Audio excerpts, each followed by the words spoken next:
Hello students, welcome back to Gyan Education. इस video में हम लोग बात करने वाले हैं मेजर डोमेन्स ऑफ अर्थ के पार्ट 4 के बारे में, जिसमें हम लोग स्टडी करेंगे कि एटमॉस्फेयर क्या होता है।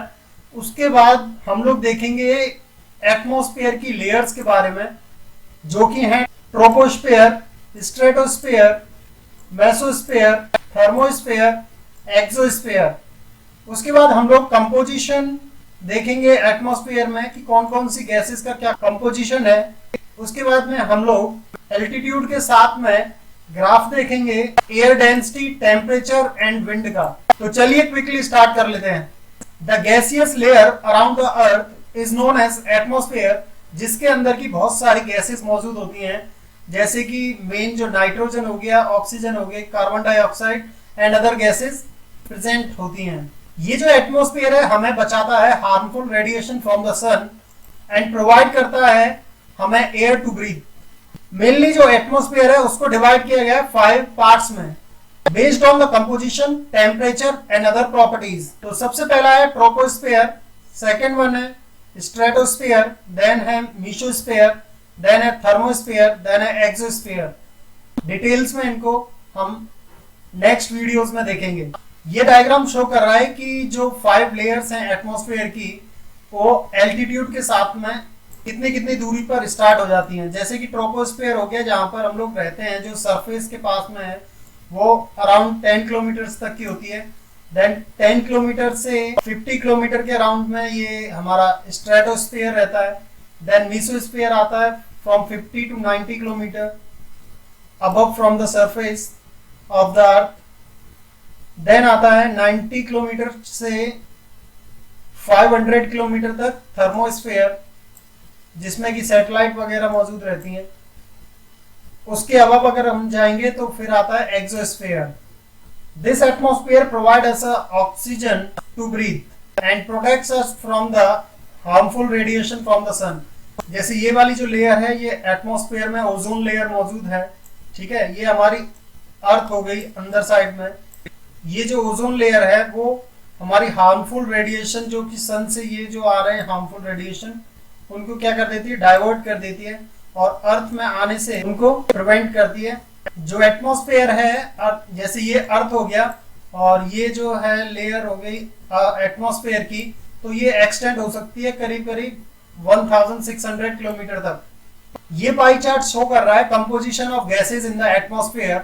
तो जैसा कि आप इस ग्राफ में देख पा रहे हो, जो ये वाला जो पार्ट है वो नाइट्रोजन का है, यानी कि एटमॉस्फेयर में सबसे ज्यादा जो गैस है वो नाइट्रोजन है, अराउंड 78%। देन जो सेकेंड लार्जेस्ट कंपोनेंट है वो है ऑक्सीजन, जो कि है अप्रोक्सीमेटली 21%, जिसको हम लोग ब्रीथ करते हैं, जो कि लाइफ सपोर्टिंग गैस है।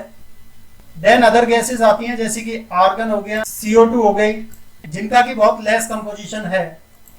ऑक्सीजन हेल्प करती है to grow the life on the planet. Nitrogen help करती है to grow the living organism, जैसे कि प्लांट हो गए, माइक्रो ऑर्गेनिजम्स हो गए, ठीक है, और एनिमल्स हो गए। इन सबको ग्रो करने के लिए यूज में आती है।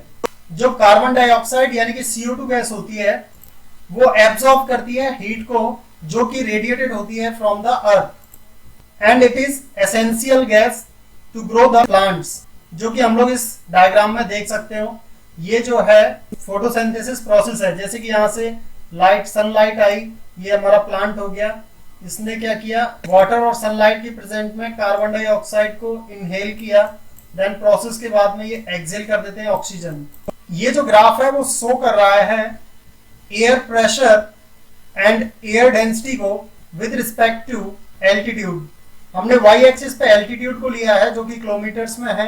जो रेड लाइन है वो इंडिकेट कर रही है एयर प्रेशर को, और जो ब्लू लाइन है वो एयर डेंसिटी को रिप्रेजेंट कर रही है। तो जैसा कि आप इस ग्राफ में देख सकते हो कि जब 0 एल्टीट्यूड है, वहां पर एयर प्रेशर की वैल्यू मैक्सिमम है और एयर डेंसिटी की वैल्यू भी मैक्सिमम है।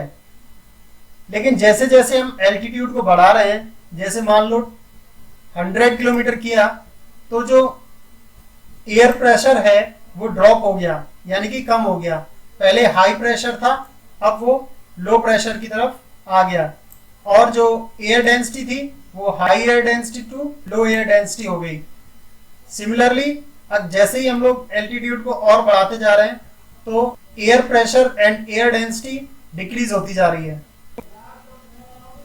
एयर डेंसिटी कम होने की वजह से जो क्लाइंबर्स होते हैं उनको बड़ी प्रॉब्लम होती है ब्रीथ करने में, इस वजह से वो कैरी करते हैं अपने साथ में ऑक्सीजन सिलेंडर। ये जो ग्राफ है वो शो कर रहा है एल्टीट्यूड के साथ में जो टेम्परेचर है वो किस तरह से वेरी करता है। तो यहां मान लो कि लो टेम्परेचर, इधर साइड में लो टेम्परेचर है, इधर साइड में हाई टेम्परेचर है।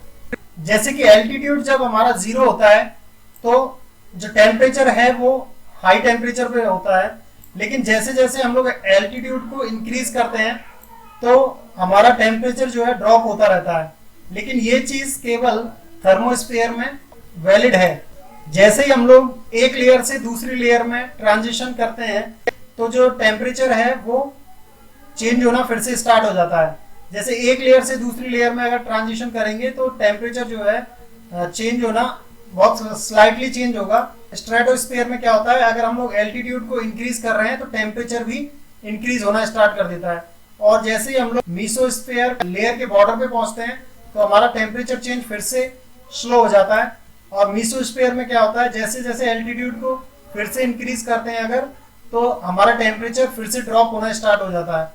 और जैसे हम लोग थर्मोस्फीयर की लेयर के पास में पहुंचते हैं तो फिर से जो हमारा टेम्परेचर ड्रॉप है वो स्लो हो जाता है। और अगर हम थर्मोस्फीयर में एल्टीट्यूड को इंक्रीज करेंगे तो टेम्परेचर भी हमारा इंक्रीज होता जाता है। ये जो डायग्राम है वो शो कर रहा है कि किस तरह से हमारी जो विंड है वो ट्रेवल करती है और हाई प्रेशर और लो प्रेशर जो एयर होती है वो किस तरह से फ्लो करती है। तो थोड़ा सा इसके बारे में बात कर लेते हैं।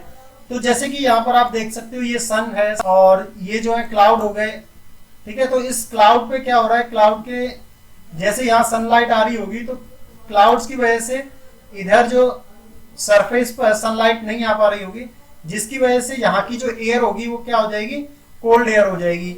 लेकिन इधर साइड में जो सनलाइट आ रही है तो यहाँ की जो एयर होगी वो जो है हॉट हो जाएगी, जिसकी वजह से उसका प्रेशर जो है लो हो जाएगा और वो अपवर्ड मूव करने लगेगी। तो ठीक है, तो यहाँ पर जो है इस एरिया की साइड में एक वेकेंट जगह हो जाएगी, जिसको फिल करने के लिए जो कोल्ड एयर है यानी कि हाई प्रेशर की जो एयर है वो कवर करेगी और इधर साइड में मूव करेगी, जो कि विंड के रूप में फ्लो करेगी। क्विकली रिवाइज कर लेते हैं कि आज हम लोगों ने क्या क्या पढ़ा।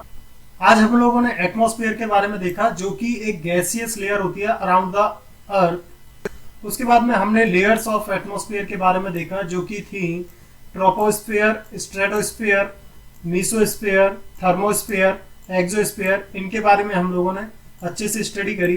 देन हम लोगों ने कंपोजिशन ऑफ एटमॉस्फेयर के बारे में देखा कि उसमें कौन कौन सी गैसेस थी और कितना परसेंटेज किस गैस का था, जिसमें हमने देखा था कि मैक्सिमम जो कंपोजिशन है वो नाइट्रोजन है और सेकेंड नंबर पे जो है ऑक्सीजन है, देन अदर गैसेस आती हैं।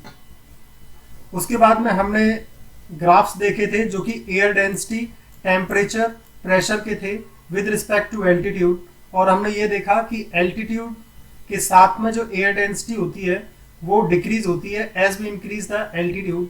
सिमिलरली जो एयर प्रेशर था वो भी एल्टीट्यूड के इंक्रीज होने पर डिक्रीज हो रहा था। और जो हमारा टेम्परेचर है वो डिपेंड करता है कि हम किस लेयर की बात कर रहे हैं, वो उसी हिसाब से वो इंक्रीज और डिक्रीज हो रहा था। लेकिन जब हम ट्रांजिशन करते हैं one layer to another layer तो जो चेंज होता है वो या तो कांस्टेंट होता है या फिर बहुत स्लो चेंज होता है। देन हम लोगों ने बात करी थी विंड के बारे में, जो कि फ्लो करती है high air pressure to low air pressure. उसको हम लोगों ने अच्छे से स्टडी किया। होप करता हूँ ये वीडियो आपको समझ आया होगा। अगर आपका कोई भी डाउट है तो कमेंट सेक्शन में कमेंट करके मेरे से पूछ सकते हो। Okay, thank you.